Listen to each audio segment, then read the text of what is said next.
प्रियजन हो, पुन्हा एक वार मी आज तुमचे येशू ख्रिस्ताच्या नावामध्ये स्वागत करत आहे.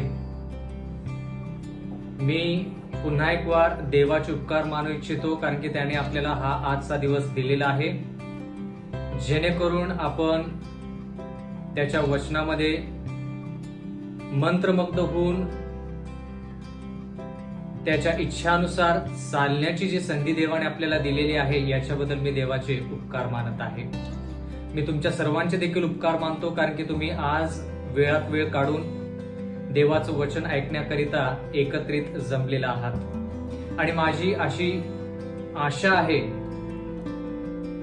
मला खात्रीशीर तुम्हाला सांगूसं वाटतं की देव ज्या वेळेस दोघं किंवा तिघं त्याच्या नावामध्ये एकत्रित होतात, त्यावेळेस देवाचं वास्तव्य त्या ठिकाणी असतं. प्रियजन हो, जसं तुम्ही जाणलेलं आहे की आपण एका मालिकेमध्ये पदार्पण केलेलं आहे, ज्याचं शीर्षक आहे दानियल आणि भविष्यवाणी. या मालिकेमधला आजचा तिसरा संदेश आहे, ज्याचं शीर्षक आहे दानियलाचे तत्व. आणि म्हणून पुन्हा एक वार मी देवाला विनंती करू इच्छितो की त्यानं त्याची जी वस्ती आहे ती आमच्यामध्ये करावी, आपल्यामध्ये करावी, आणि पवित्र आत्म्याद्वारे त्यानं आपल्याला मार्गदर्शन करावं. तर आपण डोळे बंद करूया आणि देवाकडे विनंती करूया की त्याने आज आपल्याला मार्गदर्शन करावं. प्रार्थना करूया. स्वर्गातील सेनाधीश परमेश्वरा,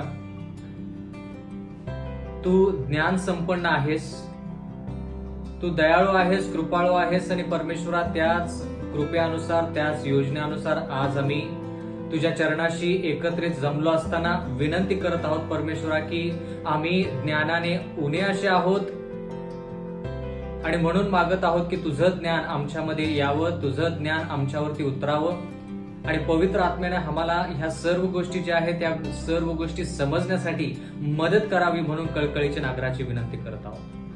पुन्हा एक वार मागत आहोत परमेश्वरा की तू माझ्यावरती तुझा पवित्र आत्मा याचा वर्षाव कर, जेणेकरून परमेश्वरा जरी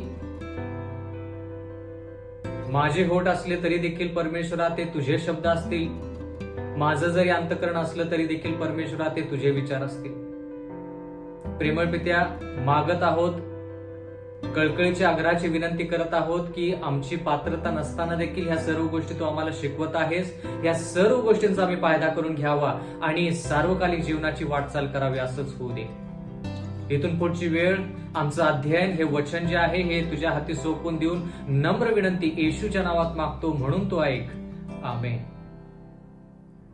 प्रियजन हो, आजचा जो संदेश आहे हा दानियेलच्या पहिल्या अध्यायावरती आधारित आहे, आणि ह्या अध्यायामध्ये आपण फार महत्वाच्या गोष्टी शिकणार आहोत, ज्या गोष्टी आपल्याला सध्याच्या काळामध्ये, येणाऱ्या काळामध्ये फार गरजेच्या आहेत. जर आपण दानियेलचा पहिला अध्याय उघडला आणि त्याचं पहिलं वचन जर वाचलं तर ह्या ठिकाणी काय लिहिलेलं आहे. दानियेलचा पहिला अध्याय, पहिलं वचन. यहुदाचा राजा यहोयाकीम याच्या कारकिर्दीच्या 3ऱ्या वर्षी बाबेलचा राजा नबुकदनेझर ह्याने यरुशलेमवर चढाई करून त्याला वेढा घातला. आजच्या ह्या संदेशामध्ये आपण दानियल पुस्तकाची पार्श्वभूमी पाहणार आहोत. म्हणजे थोडक्यात दानियल आणि त्याच्या गोष्टी आणि भविष्यवाण्या ज्या आहेत त्या अस्तित्वात का आल्या, म्हणजे मुळात दानियेलाचं पुस्तक का लिहिलं गेलं, दानियेलाने त्याच्या सोबत्यांवरती किंवा त्याच्या कारकिर्दीच्या वेळेस ज्या घटना घडल्या आणि त्याच्यानंतर ज्या घटना घडणार आहेत त्या घटनांची आज आपण पार्श्वभूमी पाहणार आहोत. म्हणजे थोडक्यात ज्यावेळेस आपण शाळेमध्ये होतो त्यावेळेस आपल्या सर्वांना आठवतं की ते गुरुजी जे आहेत ते वर्गामध्ये यायचे तर म्हणायचे, विद्यार्थ्यांनो मी तुम्हाला एक गोष्ट सांगणार आहे, आणि मग आपण सर्वजण आपल्याला स्वतःला सावरून एकदम बाकड्यावरती व्यवस्थित बसून आपण ती गोष्ट ऐकण्यास तयार होत असत.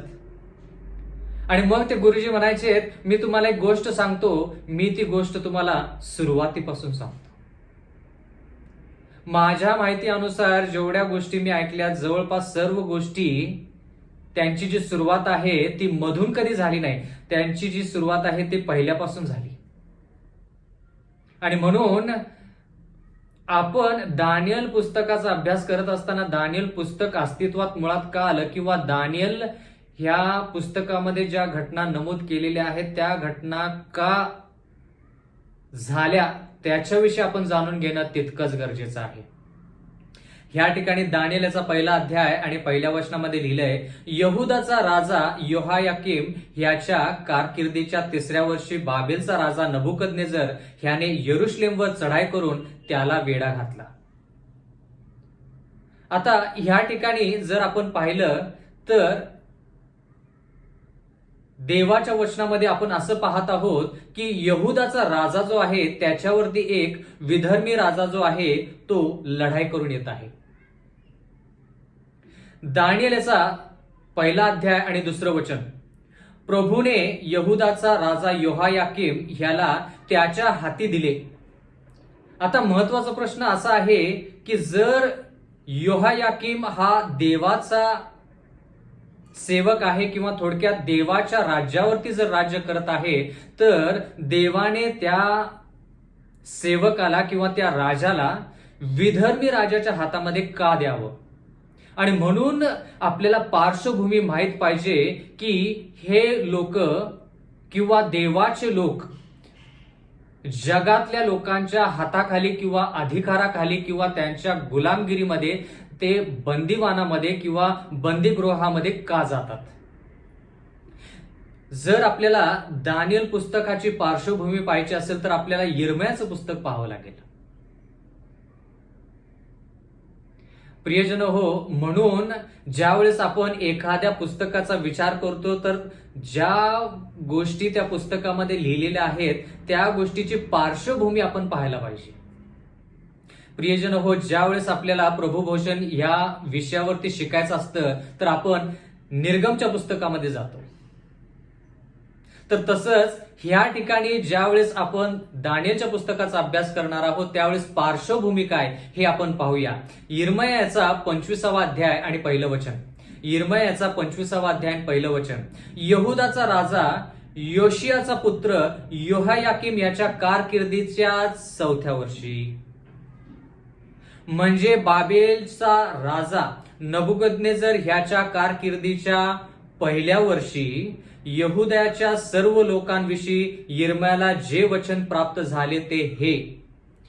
जर आपण दानियल 1:1 मध्ये पाहिलं तर ह्या ठिकाणी लिहिलंय, योहायाकीम याच्या कारकिर्दीच्या 3ऱ्या वर्षी बाबेलचा जो राजा आहे नबुकदनेझर तो काय करतो, तो चढाई करून यरुशलेमवरती चढाई करून तो त्या शहराला वेढा घालतो.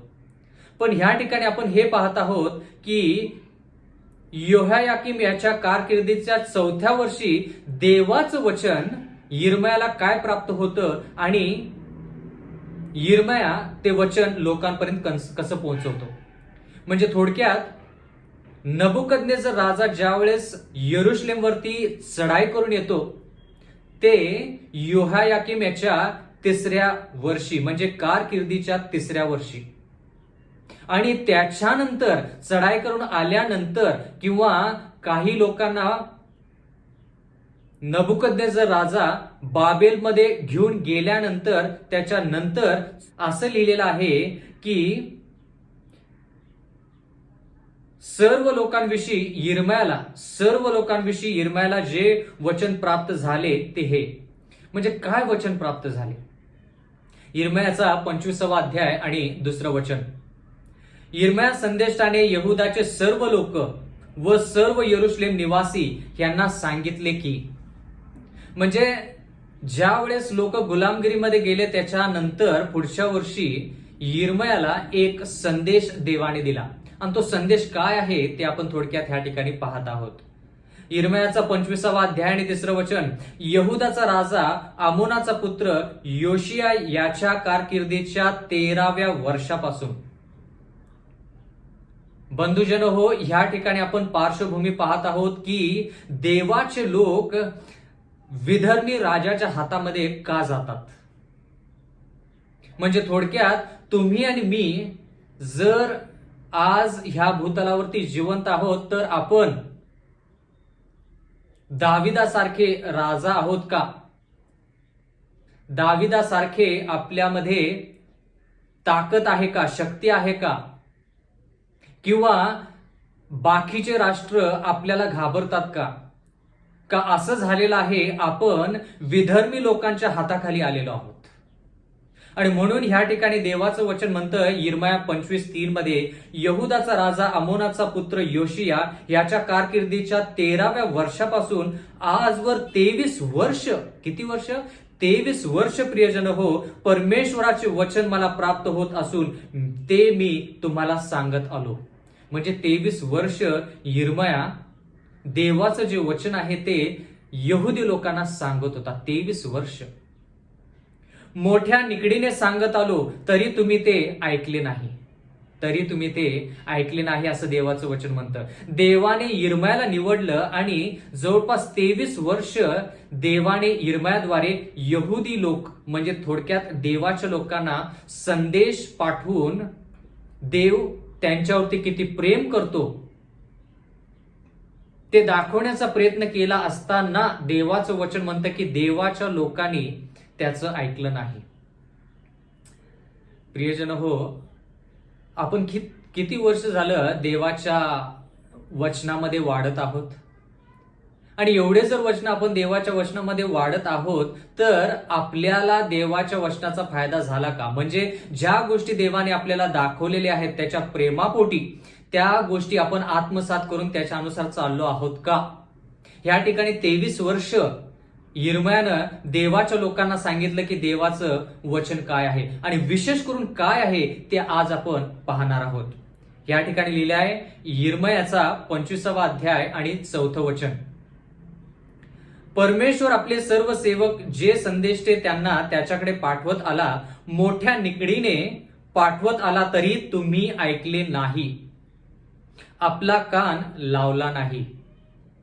म्हणजे ह्या ठिकाणी यिर्मया सांगत आहे देवाच्या लोकांना. कधी सांगत आहे?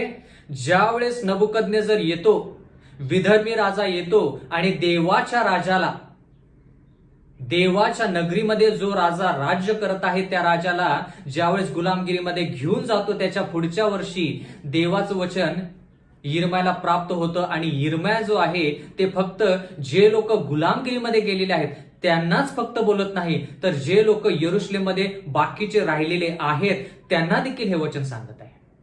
महत्वाचं वचन. ज्यावेळेस संदेष्टा बोलतो त्यावेळेस अधिकारीनं बोलतो, ज्यावेळेस संदेष्टा बोलतो त्यावेळेस खरं बोलतो. संदेष्टा देवाचं मुख आहे.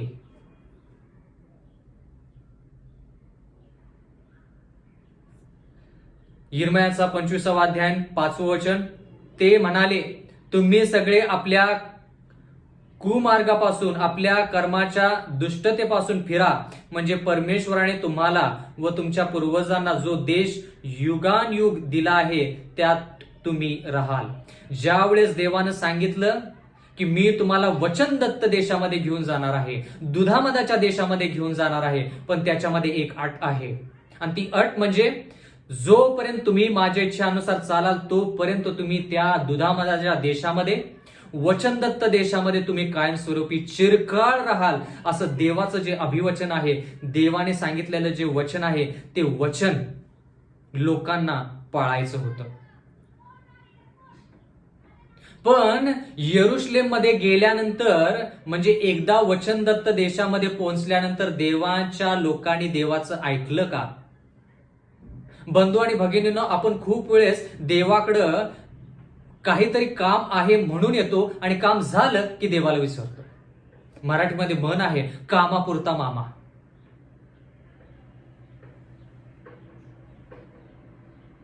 या ठिकाणी आपण हेही पाहत आहोत यिर्मयाचा 25वा अध्याय आणि 6वं वचन. तर यिर्मया ह्या ठिकाणी आपल्याला काय सांगत आहे की ज्या गोष्टीमुळे हे लोक गुलामगिरीमध्ये गेले त्याच्याविषयी आता यिर्मया नमूद करत आहे. यिर्मया 25:6. अन्य देवांची सेवा करण्यास व त्यांचे भूजन पूजन करण्यास त्याच्या मागे जाऊ नका, म्हणजे तुम्ही आपल्या हातच्या कृतीने मला संतप्त आणणार नाही व मी तुमचे वाईट करणार नाही. म्हणजे जर देवाचे लोक देवाला सोडून अन्य देवांची सेवा करतील, भजन पूजन करतील, तर देवाचं वचन असं म्हणतं की देव त्यांचं वाईट करेल. इर्मयाचा 25वा अध्याय 7वं वचन, तरी आपल्या हातच्या कृतीने मला संतप्त आणून आपले नुकसान करून घ्यावे म्हणून तुम्ही माझे ऐकत नाही, असे परमेश्वर म्हणतो. म्हणजे स्वतःच्या इच्छानुसार, स्वतःच्या कृतीनुसार ज्यावेळेस आपण जातो, ज्यावेळेस देवाच्या वचनाच्या विरोधात, त्याच्या इच्छेच्या विरोधात जातो, त्यावेळेस देवाचा क्रोध आपल्यावरती भडकतो. बंधू आणि भगिनींनो, ह्या पार्श्वभूमी ज्या आहेत ना, ह्या पार्श्वभूमी फार महत्वाच्या आहेत. मग आपल्याला कळतं की देव न्यायी आहे की नाही. खूप वेळेस आपल्याला प्रश्न पडतो की देवाने यरुशलेम, म्हणजे थोडक्यात यरुशलेमचा राजा जो आहे त्याला विधर्मी राजाच्या हातात का पाठवायचं. यिर्मयाचा 25वा अध्याय आणि 8वं वचन, ह्याच तो सेनाधीश परमेश्वर म्हणतो, तुम्ही माझी वचने ऐकली नाहीत. कोणती वचने? यिर्मया 25:9, म्हणून पहा मी उत्तरेकडील सर्व राष्ट्रांना व माझा सेवक बाबेलचा राजा नबुकदनेझर. आता खरा अभ्यास सुरू. देवाचं वचन म्हणतं की माझा सेवक बाबेलचा राजा नबुकदनेझर. नबुकदनेझर राजा जो मूर्तीपूजक आहे, जो विधर्मी आहे, तो देवाचा सेवक कधीपासून झाला?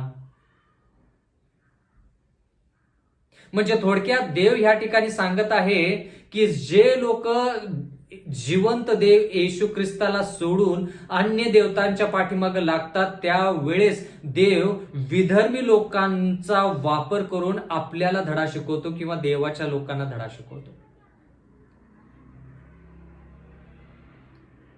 कारण की देवाच्या लोकांना त्याची जाणीव झाली पाहिजे की जो आशीर्वाद त्यांनी नाकारलेला आहे, जो आशीर्वाद त्यांनी दूर केलेला आहे, तो आशीर्वाद तर जर त्यांना जास्त प्रमाणामध्ये जाणवायचा असेल, जाणून देवाला त्यांना द्यायचं असेल, तर देव काय करतो? विधर्मी लोकांचा वापर करतो. मग आपल्याला कळतं, अरे हा आशीर्वाद तर माझा होता.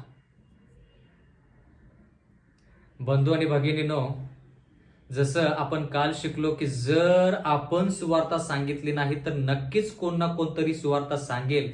त्यावेळेस आपल्याला खूप वाईट वाटेल आणि त्यावेळेस आपण म्हणू, देवाने सुवार्ता सांगायची जी होती त्यासाठी मला निवडलं होतं, मी ते नाकारलं, म्हणून आता देवाने दुसऱ्या लोकांचा वापर केला आहे.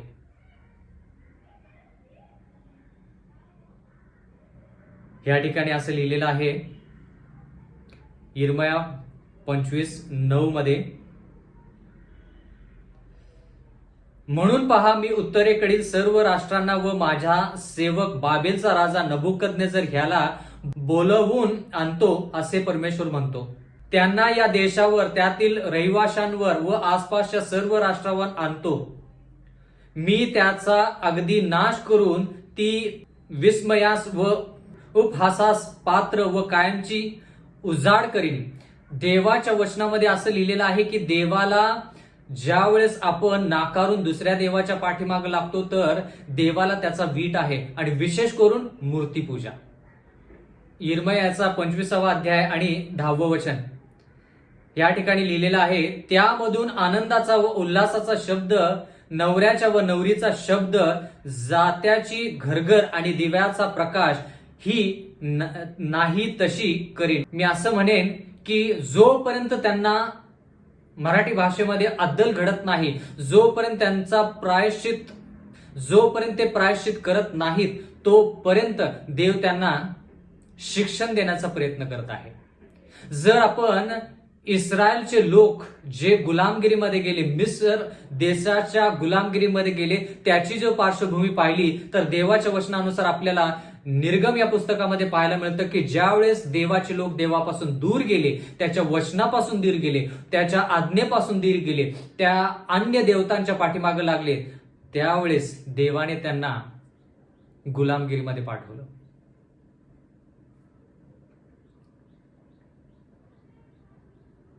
यिर्मयाचा 25वा अध्याय आणि 11वं वचन, हा सगळा देश वैराण आणि विस्मयाला कारण होईल आणि ही राष्ट्रे 70 वर्षे बाबेलच्या राजांचे दास्य करतील. देवाच्या वचनामध्ये हे भाकीत केलं होतं. भविष्यवाणी म्हणजे दानियल पुस्तक हे भविष्यवाणीचंच पुस्तक आहे, पण त्याची भविष्यवाणी यिर्मयाच्या पुस्तकामध्ये. म्हणजे यिर्मयाला सांगितलं होतं की 70 वर्ष देवाचे लोक बाबेलच्या राज्यांची किंवा बाबेलच्या राजांची दास्य करतील. म्हणजे थोडक्यात 70 वर्ष गुलामगिरीमध्ये जातील. आणि हे देवाने वारंवार त्याच्या लोकांना सांगितलं होतं. म्हणून म्हटलं की ज्या गोष्टी अगोदर घडलेल्या आहेत त्या गोष्टी परत घडणार आहेत, पण त्या गोष्टी घडत असताना आपली तयारी काय पाहिजे हे आपण जाणून घेतलं पाहिजे. तुम्ही आणि मी आज तसं पाहिलं तर गुलामगिरीमध्येच आहोत.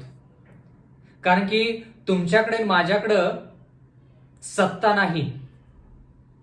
अशी सत्ता नाही की आपण एखादी गोष्ट लोकांना सांगू आणि ह्या जगामधले ह्या देशामधले लोक आपलं ऐकतील. पण जे ते जगामधले लोक आहेत त्या गोष्टी जे ते सांगतात त्या गोष्टी आपल्याला ऐकाव्या लागतात.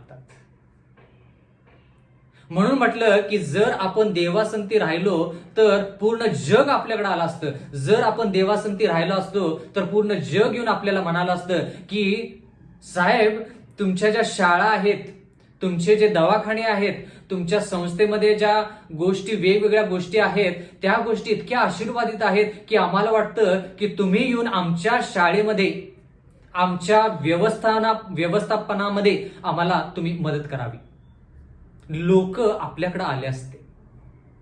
कारण की देवाचे लोक जे आहेत त्यांच्याकडं जर ज्ञान आहे आणि जर देव त्यांच्या संती आहे त्यांच्यामध्ये प्रगती झाली पाहिजे. बंधू आणि भगिनींनो, फक्त जर आपण देवाच्या इच्छानुसार चाललो, देवाच्या वचनानुसार चाललो तर पूर्ण जग आपल्याकडं लक्ष देईल. जगातला किंवा असं मी म्हणेन जगामधले जे लोक आहेत त्यांचं पूर्ण लक्ष आपल्याकडे वेधलं जाईल. जी व्यवस्था आपण पार पाडत आहोत तीच व्यवस्था त्यांच्या संस्थेमध्ये यावी म्हणून ते लोक आपल्याकडे येतील आणि शिक्षण संपादन करण्याचा प्रयत्न करतील. जर आपण देवाच्या इच्छानुसार चाललो तर. देवाचं वचन म्हणतं की 70 वर्ष गुलामगिरीमध्ये जे लोक गेले, बाबेलच्या 70 वर्षाच्या गुलामगिरीमध्ये जे लोक गेले त्यांना अगोदर सांगण्यात आलं होतं की तुम्ही देवापासून दूर जाऊ नका. यिर्मयाचा 25वा अध्याय आणि 12वे वचन. तथापि 70 वर्ष भरल्यावर असे होईल की बाबेलचा राजा, तेथील लोक व खासदारांचा देश यांना त्यांच्या दुष्कर्माचे प्रतिफळ मी देईन व तो देश कायमचा ओसाड करीन असे परमेश्वर म्हणतो. म्हणजे ह्या ठिकाणी आपण वाचत आहोत का? एकदा देव म्हणतो की नबुकदनेस्सर राजा जो माझा सेवक आहे, आणि ह्या ठिकाणी असं देवाचं वचन म्हणतं की तेथील लोक खासदारांचा देश यांना त्यांच्या दुष्कर्माचे प्रतिफळ देईन आणि तो देश कायमचा ओसाड करीन. म्हणजे ज्या गोष्टी अगोदर देवानं सांगितल्या त्याच्या विरुद्ध गोष्टी आता देव सांगत आहे. बंधू आणि भगिनींनो, जर आपल्याला धडा शिकवायचा असेल तर देव कधी कधी जगातल्या लोकांचा वापर करतो. कारण की का, जगातल्या लोकांनी जर आपल्याला एखादी गोष्ट सांगितली तर ती गोष्ट आपल्याला जास्त बोचते. कल्पना करा की जगातले लोक जर म्हणाले आपल्याला येऊन की अंतःकरण शुद्ध ठेवा, खोटं बोलू नका, खरं बोला, किंवा चोरी करू नका, प्रामाणिकपणे राहा, तर ते आपल्याला जास्त बोचतं. कारण की आपल्याला हे माहित आहे की ही जी सुवार्थ आहे, ह्या ज्या गोष्टी आहेत ह्या आपण त्यांना सांगायच्या आहेत. आणि म्हणून देव मुद्दाम जगातल्या लोकांचा वापर करतो जेणेकरून आपण त्या गोष्टी प्रामाणिकपणे शिकाव्यात. पण देवाचं वचन म्हणतं की जगाला त्यावेळेस देव संधी देतो, म्हणतो बघा हे राष्ट्र जे आहे ना हे माझं राष्ट्र आहे, पण ह्या राष्ट्रानं माझ्या विरोधात जाऊन काय केलं हे तुम्ही पाहिलं आहे, म्हणून मी आता तुमचा वापर करून ह्या माझ्या राष्ट्राला धडा शिकवणार आहे. मग आता हे जे विधर्मी राष्ट्र आहे ह्यानं धडा शिकायचा की नाही? शिकायला पाहिजे. या विधर्मी राष्ट्रानं शिकायला पाहिजे होती की हा जो देश आहे हा देवाचा देश आहे आणि ह्या लोकांनी देवाचं ऐकलं नाही म्हणून हे गुलामगिरीमध्ये गेलेले आहेत. आपण देवाच्या विरोधात जाऊ नये, आपण प्रायश्चित करूया, आपण आपले जे देव आहेत, जे अन्य देव आहेत त्यांना सोडून या जिवंत देवाकडे लागूया, या जिवंत देवाच्या पाठीमागे लागूया, जेणेकरून आपलं भलं होईल. पण ह्या विधर्मी राष्ट्रानं देखील एवढ्या सर्व गोष्टी पाहून देखील मन वळवलं नाही. म्हणून देव ह्या वचनामध्ये असं म्हणतो, 12 वचनामध्ये, तेथील लोक व खासद्यांचा देश यांना त्यांच्या दुष्कर्माचे प्रतिफळ मी देईन आणि तो देश कायमचा ओसाड करेन. जर नबुकदनेझर राजा जो विधर्मी आहे, जर त्यानं आणि त्याच्या वंशज जे आहेत त्यांनी देवाच्या इच्छानुसार सर्व गोष्टी पार पाडल्या असत्या, देवाने दिलेला आशीर्वाद जपून ठेवला असता, तर त्यांचं राष्ट्र कायमस्वरूपी राहिलं असतं 70 वर्षापेक्षा जास्त. पार्श्वभूमी फक्त पाहत आहोत, फक्त पार्श्वभूमी. प्रियजन हो, हे देवाचं वचन जे आहे हे अतिशय महत्वाचं आहे. आता कळालं का की देव विधर्मी लोकांचा वापर करून कधी कधी आपल्याला खाली का दबवण्यात येतं? कारण की आपण देवासंती नाही. कधी कधी आपण पैशाला देवापेक्षा जास्त महत्व देतो, नोकरीला देवापेक्षा जास्त महत्व देतो, कधी कधी शिक्षणाला देवाच्या पेक्षा जास्त महत्व देतो, कधी कधी लोकांना देवाच्या पेक्षा जास्त महत्व देतो, कधी कधी मंडळीतील लोकांना देवापेक्षा जास्त महत्व देतो. या सर्व गोष्टी महत्वाच्या पण देवापेक्षा महत्वाच्या नाहीत. आणि ज्यावेळेस देवाचं वचन म्हणतं की 70 वर्ष पूर्ण झाल्यावर, ह्या ठिकाणी लिहिलेलं आहे, तथापि 70 वर्ष भरल्यावर असे होईल की बाबेलचा राजा येथील लोक व खासद्यांच्या देश यांना त्यांच्या दुष्कर्माचे प्रतिफळ मी देईन. म्हणजे एवढं शिकवलं असताना देखील जर ते विधर्मी लोक माझ्या देवाच्या लोकांकडून शिकत नाहीत, माझ्या लोकांच्या देवावर, माझ्या लोकांवरती जे अरिष्ट आलं त्यातून जर बाकीचे राष्ट्र शिकत नाहीत, तर त्यांचा मी समूळ नाश करेन. जे त्याचे लोक आहेत त्यांना तो त्याच्याकडे परत घेऊन येईल. बंधू आणि भगिनींनो, आपण खूप वेळेस पाहिलेलं आहे की ज्यावेळेस लहान लेकरू आईला त्रास देतं त्यावेळेस काही वेळ ती जी आई आहे ते सहन करते, स्मित मुखाने सहन करते. मग नंतर त्याला थोडीशी शांत बसवण्याचा त्याला प्रयत्न करते. मग त्याच्यानंतर ते लेकरू काही ऐकत नाही. मग आई कधी कधी काय करते, त्याला रागावते. आणि तरी देखील काय काय वेळेस ते लेकरू ज्यावेळेस ऐकत नाही त्यावेळेस रागानं त्या लेकराला असं दूर ढकलते किंवा त्याला थोडं शासन देते. आणि ते लेकरू ज्यावेळेस रडायला लागलं किंवा ज्या गोष्टी त्या लेकराला शिकायच्या त्या शिकून झाल्या की लगेच ती आई काय करते, त्या लेकराला जवळ करते. ज्यावेळेस कळतं की ते लेकरू रडत आहे, त्या लेकराला त्याची चूक कळाली आहे, त्यावेळेस पिता किंवा आई जी आहे ते त्या लेकराला जवळ करते. जर आपण पापी असून जर आपल्याला एवढं कळतं, तर जो देव पवित्र आहे त्याला किती कळत असेल. ज्यानं कधी पाप केलं नाही, ज्यानं आपला एकुलता एक पुत्र तुमच्यासाठी माझ्यासाठी दिला, त्याला किती कळवळा वाटत असेल की माझ्या लोकांनी लवकर शिकावं, माझ्या लेकरांनी लवकर जाणून घ्यावं, माझ्या लेकरांनी, माझ्या सेवकांनी हे जे वचन आहे याच्यातून लवकर शिकावं, जेणेकरून जे शासन मी त्यांना दिलेलं आहे ते लवकर संपवून मी त्यांना लवकर घेऊन येईन. मी खूप वेळेस असं ऐकलं की जे लहान लेकरं घरामध्ये व्यवस्थित वागत नाहीत त्यांचे आई वडील त्यांना वसतिगृहामध्ये पाठवतात, जेणेकरून तो मुलगा जो आहे, मुलगी जी आहे ते स्वावलंबी होतील, ते स्वतःच्या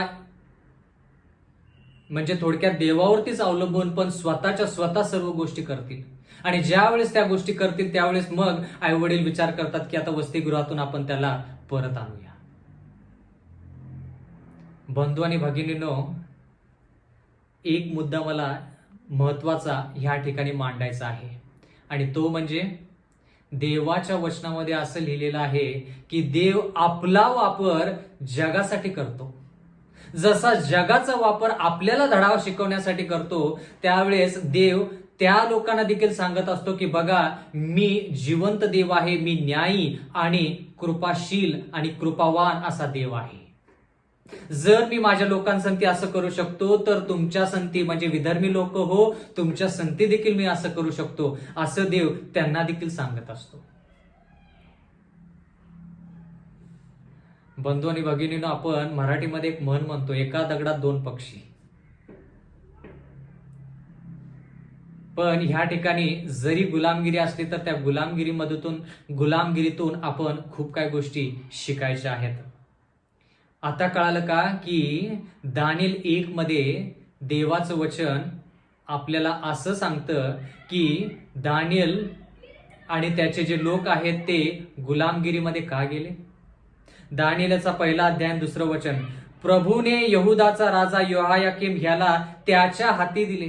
म्हणजे देवाने स्वतः नबुकदनेझराच्या हातात कोणाला दिले, त्याच्या राजाला, यरुशलेमच्या राजाला घेतलं आणि विधर्मी राजाच्या हातात दिलं. कसं वाटलं असेल देवाला. जे पूर्ण जग ह्या यरुशलेमाला बघत आहे, म्हणत आहे की हे लोक म्हणतात की ह्याचा जो देव आहे, ह्यांचा देव जिवंत आहे, बघू ह्यांचा देव काय करतो. पण ह्या देवाचे लोक ज्यावेळेस दूर गेले त्यावेळेस देवाला दुसरा पर्याय राहिला नाही. जर दुसरा पर्याय असता तर देवाने तो देखील अवलंबला असता, पण पर्याय नाही म्हणून देवाने काय केलं, राजाला व त्याच्या लोकांना विधर्मी राजाच्या हातात दिलं. या ठिकाणी लिहिलेलं आहे दानिएल याचा 1 अध्याय 2 वचन, त्याप्रमाणेच देवाच्या मंदिरातील काही पात्रेही त्याच्या हाती दिली. त्याने ती शिनार देशात आपल्या दैवताच्या घरी नेली व आपल्या दैवताच्या भांडारात ठेवली. म्हणजे ह्या ठिकाणी देवाचं वचन म्हणतं की ज्या वेळेस लोक गुलामगिरीमध्ये जातात त्यांच्या संती देवाच्या सर्व गोष्टी देखील गुलामगिरीमध्ये जातात. म्हणजे गुलामगिरीमध्ये किंवा दास्यत्व म्हणजे मध्ये ज्यावेळेस देवाचे लोक गेले त्यावेळेस त्या राजानं फक्त ह्या राजाला, देवाच्या राजाला किंवा त्याच्या लोकांना फक्त घेऊन गेला नाही, तो मंदिरामध्ये जाऊन देखील त्यानं काय केलं, जे पवित्र पात्र आहेत ते घेऊन तो त्याच्या देवाच्या मंदिरात जाऊन त्यानं त्या गोष्टी ठेवल्या. म्हणजे ह्या ठिकाणी काय पाहत आहोत, म्हणजे पूर्ण जगासाठी काय की विधर्मी राजाचा जो देव आहे तो जिवंत देवापेक्षा जास्त श्रेष्ठ, असंच दिसतं. म्हणजे थोडक्यात देवाचं नाव जे आहे ते कमी कोण करतं. जर देवाला त्रास कोणापासून होत असेल तर त्याच्या स्वतःच्या लोकांपासून, विधर्मी लोकांपासून नाही.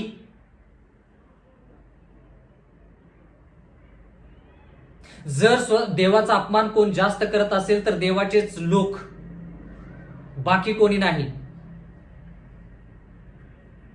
जर बाकीच्या लोकांनी देवाचा अपमान केला तर देव मिस्र देशासारखा त्यांचा नैनाट करू शकतो. पण देवाचे लोक ज्यावेळेस देवाचा अपमान करतात त्यावेळेस त्याला त्या सर्व गोष्टी सहन कराव्या लागतात, रडावं लागतं, 70 वर्ष रडावं लागतं. आणि मग त्यांना तो परत घेऊन येतो आणि म्हणतो, आता शिकलास का.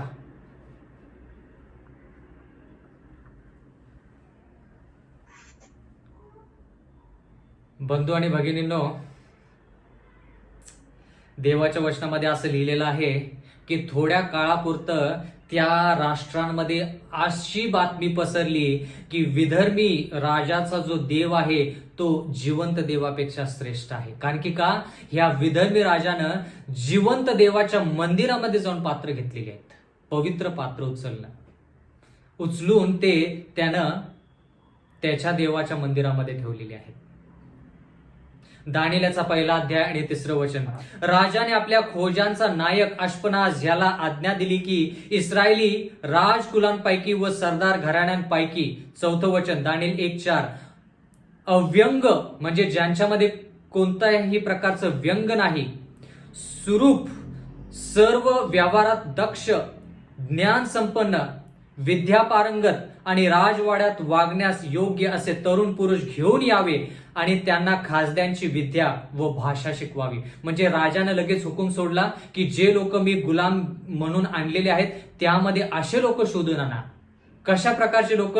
जे अगोदरच म्हणजे गुलामगिरीमध्ये यायच्या अगोदरच स्वरूप असे असतील, सुरूप असे असतील, अव्यंग असे असतील, व्यवहारात दक्ष असे असतील.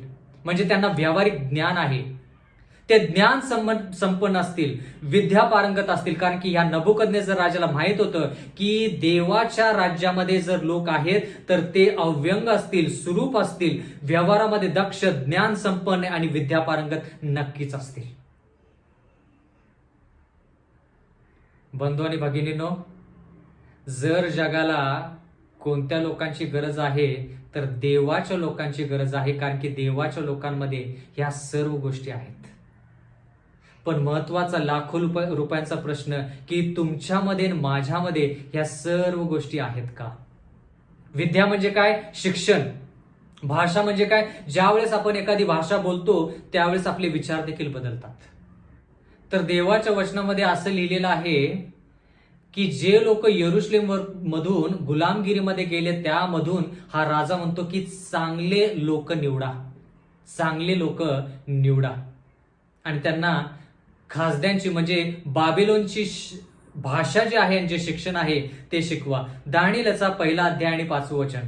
राजा खात असे त्या मिष्टान्नातून व पीत असे त्या द्राक्ष रसातून त्यांचे नित्य खाणेपिणे चालून 3 वर्षापर्यंत त्यांचे संगोपन व्हावे. 3 वर्ष जर त्या लोकांना राजाचं जेवण दिलं, 3 वर्ष जर त्यांना बाबिलोनची विद्या किंवा शिक्षण दिलं आणि त्यांची भाषा सांगितली शिकायला, तर 3 वर्षानंतर तो माणूस कोण होता, काय होता हे पूर्णपणे नष्ट होऊन जातं. त्याचा परिचय पूर्णपणे नष्ट होऊन जातो आणि तो बाबेल सारखा होतो किंवा खासद्यांसारखा होतो, बाबेलच्या लोकांसारखा होतो. किती वर्षात? 3 वर्षात. या राजाला व्यवस्थित माहित आहे की कोणताही मनुष्य बाबेलमध्ये आला, 3 वर्ष जर त्यानं ज्या गोष्टी बाबेलमध्ये केल्या जातात त्या जर केल्या तर तो बाबेलोनचा व्यक्ती झाला, मग तो कोणी असू दे. मी असं ऐकलंय बरं का, माहित नाही, मी असं ऐकलंय की रोमन कॅथलिक मंडळी म्हणते तुम्ही मला तुमची लेकरं 5 ते 6 वर्षासाठी द्या आणि मी आश्वासन देऊन तुम्हाला सांगतो की ते लेकरू तुमचं परत आयुष्यात कधीच होणार नाही. परत एकदा, मी असं ऐकलं की रोमन कॅथलिक मंडळीमध्ये असं म्हटलं जातं की तुम्ही तुमचं लेकरू मला द्या, म्हणजे रोमन कॅथलिक मंडळीला द्या 5 ते 6 वर्षासाठी आणि मी तुम्हाला आश्वासन देतो की 6 वर्षानंतर ते लेकरू तुमचं आयुष्यात कधीच होणार नाही, ते कायमस्वरूपी रोमन कॅथलिकच राहील. इतकी ताकद आहे सैतान आणि सैतानाच्या कार्यामध्ये. म्हणून देवाचं वचन म्हणतं की गुलामगिरीमध्ये जायच्या अगोदरच हे जे तरुण ज्याच्याविषयी आपण शिकणार आहोत, हे जे देवाचे लोक ज्याच्याविषयी आपण शिकणार आहोत, त्यांची तयारी देवाने यरुशलेम मध्येच केली. 1 वर्ष नाही, लहानपणापासून. आणि म्हणून ज्या गोष्टी देवाने त्यांना यरुशलेम मध्ये शिकवल्या त्या गोष्टी ते बाबेलमध्ये देखील पार पाडत असताना आपण ह्या ठिकाणी पाहणार आहोत.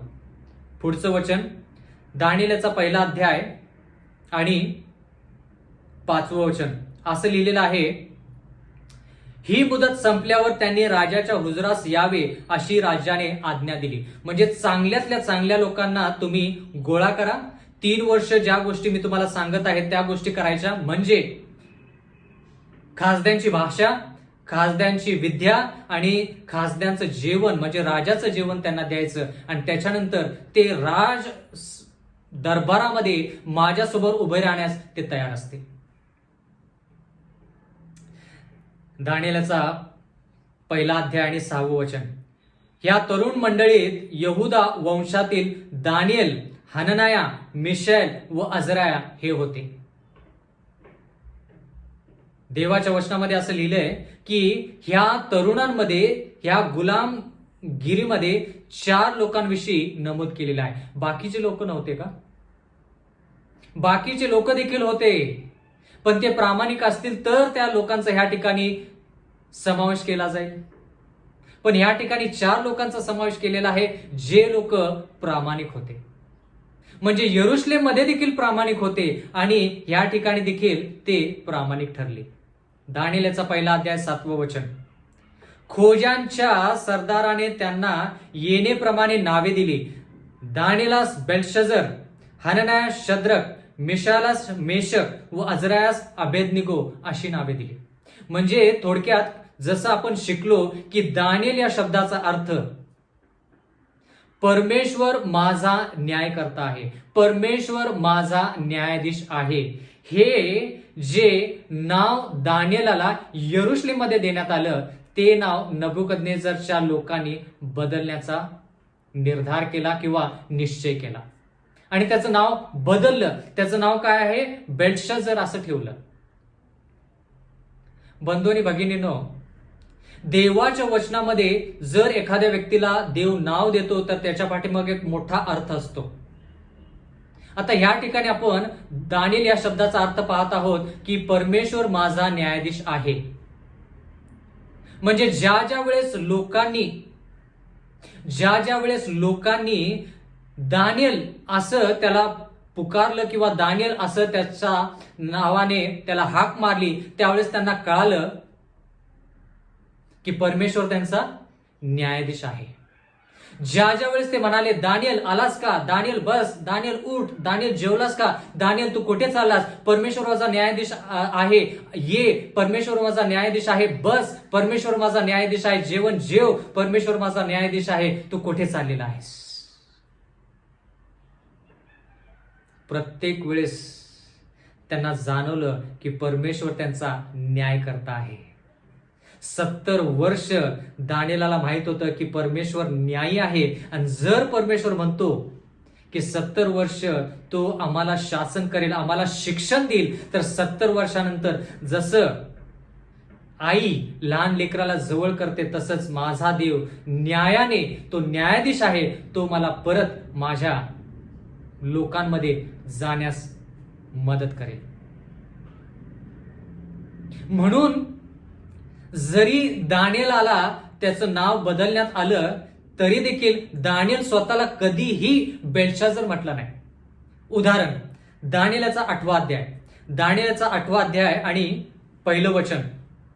दानिएल स्वतःला कधीही बेल्शाझर असं म्हणाला नाही. लोक त्याला म्हणाले, त्याच्याविषयी तो काही करू शकत नाही. पण या ठिकाणी देवाचं वचन म्हणतं दानिएल 8:1 मध्ये, मी जो दानिएल त्यास मला प्रथम दृष्टांत झाला होता, त्यानंतर बेल्शाझर राजाच्या कारकिर्दीच्या 3ऱ्या वर्षी मला पुन्हा दृष्टांत झाला. दानिएल काय म्हणतो? मी जो दानिएल. तो म्हणू शकला असता मी जो बेल्शाझर? नाही. दानिएल म्हणाला, तुम्ही मला कितीही नावे ठेवा, कोणतंही नाव द्या, मी दानिएल.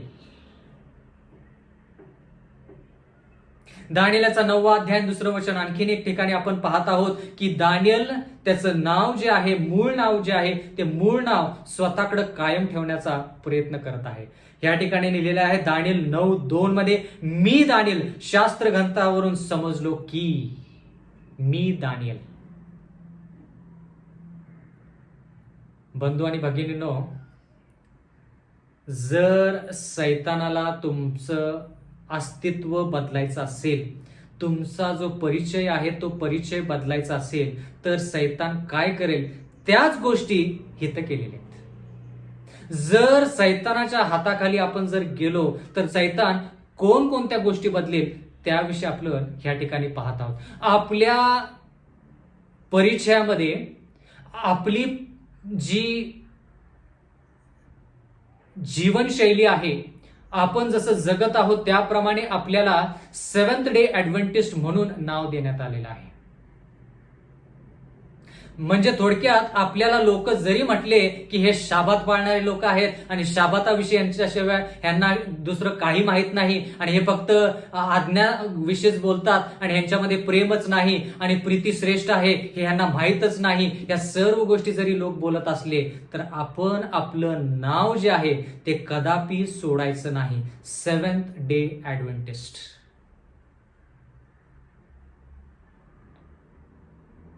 एक गोष्ट मी तुम्हाला सांगतो जी मी लहानपणी माझ्या आईनं मला सांगितली होती. एक व्यक्ती होता आणि त्याचा कान जो होता तो थोडा दुभांगला होता, म्हणजे थोडक्यात फाटल्यासारखा होता आणि म्हणून खूप लोक त्याला चिडवायचेत. कान फाट्या, कान दुभांगलेला, कान फाट्या असं चिडवायचेत. म्हणून हा व्यक्ती एक वेळेस कंटाळून तो म्हणाला की मी एक मेजवानी लोकांना देणार आणि त्या मेजवानीमध्ये मी सर्व लोकांना जाहीर करणार की आजपासून तुम्ही माझं नाव जे आहे ते कानफाट्या न बोलता माझं मूळ नाव जे आहे ते मूळ नावानं तुम्ही मला संबोधित करायचं. आणि म्हणून तो काय करतो, एक मेजवानी ठरवतो. मेजवानीमध्ये लोक जातात, मेजवानीमध्ये लोक जेवतात. त्यावेळेस हा माणूस म्हणतो की आजपासून तुम्ही मला कधीच कान दुभांगलेला किंवा कान फाट्या असं म्हणायचं नाही. आणि लोक म्हणतात ठीक आहे, बरं आहे, ओके. आणि मग ज्यावेळेस लोक जेवण जेवून मेजवानी करून ज्यावेळेस आपल्या घरी जात असतात त्यावेळेस दुसरे लोक त्यांना विचारतात, अरे कुठून आलास? ते लोक म्हणाले, कानफाट्याच्या घरी जेवायला गेलो होतो. बंधू आणि भगिनींनो, जग आपल्याला काही म्हणू दे, आपलं जे नाव आहे, आपली जी प्रचिती आहे, आपला जो परिचय आहे तो आपण कायमस्वरूपी ठेवला पाहिजे. या ठिकाणी दानिएल याचा पहिला अध्याय 8वं वचन, दानिएल याचा पहिला अध्याय आणि 8वं वचन, या ठिकाणी देवाचं वचन म्हणतं, राजा खात असे ते मिष्ट अन्न व पीत असे तो द्राक्षरस यांचा आपणास विटाळ होऊ द्यायचा नाही असा दानिएलाने मनात निश्चय केला. म्हणून त्याने खोज्यांच्या सरदाराला विनंती केली की मला यांचा विटाळ नसावा. बंधू आणि भगिनींनो, देवाच्या वचनामध्ये आपण असं पाहत आहोत की नाव बदललं. लोक दानिएल, हननाया, मिशाएल आणि अजराया त्यांचं नाव बेलशाझर, शद्रक, मेशक, अबेदनिगो असं जरी ठेवलं असलं तरी देखील देवाचं वचन म्हणतं की काही गोष्टी त्या चौघांच्या हातामध्ये होत्या, त्या गोष्टी त्यांनी त्या सोडल्या नाहीत. कोणती गोष्ट? देवाचं वचन म्हणतं की त्यांना 3 वर्ष कोणतं जेवण जेवायचं होतं? राजाचं जेवण जेवायचं होतं. या ठिकाणी दानिएल म्हणत आहे की राजाचं जेवण जर आम्ही जेवलो तर आम्हाला विटाळी होईल, म्हणजे थोडक्यात आम्ही अशुद्ध असे होऊ. दानिएल या ठिकाणी म्हणत आहे की मी गुलामगिरीमध्ये आहे, बरोबर आहे, पण गुलामगिरीमध्ये जरी असलो तरी देखील मी या राजाने ज्या गोष्टी खायला सांगितलेल्या आहेत त्या गोष्टी मी खाणार नाही. तो त्या ठिकाणी मुभा देऊ शकला असता, तो म्हणू शकला असता की मी गुलामगिरीमध्ये आहे, मी माझी स्वतःची इच्छा बाळगू शकत नाही. यरुशलेममध्ये असतो तर मी माझं जेवण जेवलो असतो. बंधू आणि भगिनींनो, किती वेळेस आपण देवाच्या इच्छानुसार जे जेवण नाही ते जेवण जेवून मुभा सांगितलेली आहे की दुसरं जेवणच नव्हतं,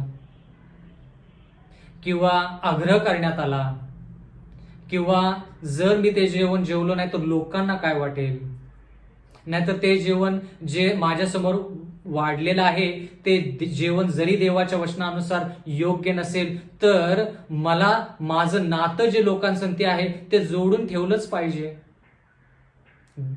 सर्व गोष्टी ज्या ह्या आहेत त्या सर्व गोष्टी दानिएल ह्या ठिकाणी देऊ शकला असता, पण देवाच्या वचनामध्ये लिहिलंय की त्यानं निश्चय केला, म्हणजे थोडक्यात त्यानं त्याच्या विचारावरती शिक्कामोर्तब केलं की राजाचं जे जेवण आहे ते राजाचं जेवण मी जेवणार नाही. बंधू आणि भगिनींनो, देव वरून पाहत आहे. कोण त्याचा व्यक्ती आहे आणि कोण त्याचा व्यक्ती नाही. आणि म्हणून प्रत्येक व्यक्तीला समोर आणलं जातं. प्रत्येक व्यक्तीला समोर आणलं जातं आणि देव त्याच्याकडे बघतो आणि म्हणतो, हा व्यक्ती ना काही वचनानुसार चालतो, काही वचनानुसार चालत नाही, हा माझा व्यक्ती नाही. हा व्यक्ती जवळपास 90% माझ्या इच्छानुसार चालतो, माझ्या नावाची प्रचिती करतो, पूर्ण जगामध्ये सुवार्ता गाजवतो, पण हा 10% माझ्या इच्छानुसार चालत नाही, तो माझा व्यक्ती नाही. अशातला भाग नाही की देव त्या व्यक्तीला सोडतो. अशातला भाग नाही की त्याचं सार्वकालिक जीवन देव नाहीसं करतो. असं करत नाही. पण देव म्हणतो की जे माझ्या इच्छानुसार चालतात ते लोक माझे आहेत. प्रियजन हो, जर एखाद्या व्यक्तीचा परिचय पूर्णपणे बदलायचा असेल ना, तर त्याची भाषा बदला, त्याचं शिक्षण बदला, त्याचा पोशाख बदला आणि त्याचं जेवण बदला. तो पूर्णपणे व्यक्ती बदलला जाईल. थोडा आपण विचार करूया. कर्नाटकातला जो माणूस आहे किंवा कोणत्याही राज्यातला जो माणूस आहे तो आपल्यापेक्षा वेगळा कसं काय? त्याचं जेवण वेगळं, त्याचं शिक्षण म्हणजे त्याची विचारसरणी वेगळी आणि त्याची भाषा वेगळी. जरी तो माणूस आपल्यासारखा दिसत असला तरी देखील आपण त्याला काय म्हणतो? नाही, तो कन्नड भाषिक माणूस आहे. म्हणून देवाच्या वचनामध्ये लिहिलेलं आहे की सैतानाला बरोबर माहित आहे की दानियल, हननाया, मिशाएल आणि अझराया यांचं जो परिचय आहे, यांची जी प्रचिती आहे ती जर पूर्णपणे बदलायची तर ह्या 3-4 गोष्टी बदलल्या की पूर्णपणे मनुष्य बदलला.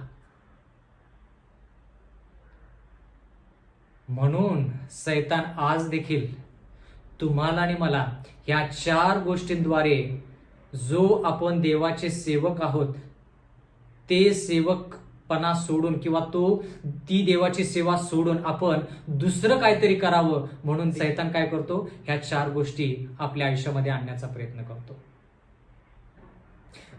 शिक्षण चुकीचं नाही, पण देवाच्या वचनानुसार ते शिक्षण पाहिजे. भाषा शिकणं चुकीचं नाही, पण ती भाषा देवाच्या वचनानुसार पाहिजे. जेवण जेवणं चुकीचं नाही, पण देवाच्या वचनानुसार आपण जेवलं पाहिजे. प्रियजन हो, आजचा हा जो संदेश आहे ज्याचं शीर्षक आहे दानियेलाचे तत्व, याचा आज आपण पहिला भाग पाहत आहोत.